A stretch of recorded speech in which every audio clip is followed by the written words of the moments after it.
না মানে ব্যাপারটা আমি ভাবছি, যদি তুমি মেয়ে হয়ে থাকো, স্ক্রোল করবে না, দেখে যাও, শুনেও যাও, ব্যাপারটা বুঝেও যাও।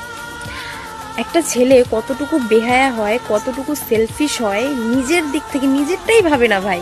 ঠিক আছে, তারা জানে 500 টাকা, মাত্র 500 টাকা দিয়ে দেহ বিক্রি করা একটা নারীকেও তারা পেয়ে যাবে। ঠিক আছে, কিন্তু না, তারা তোমাদেরকে ভালোবাসবে, তোমাদের জন্য কেয়ার করবে। তুমি রাতের পর রাত অন্য কলে ব্যস্ত, তোমাকে সে ফোন করবে রাতের পর রাত। ঠিক আছে, তোমার জন্য কান্নাকাটি করে মরে যাবে। ঠিক আছে, যা নয় তাই করে ফেলবে, পৃথিবী মানে ধ্বংস করে দেবে, এরকম মানে তাদের মধ্যে পাওয়ার চলে আসে।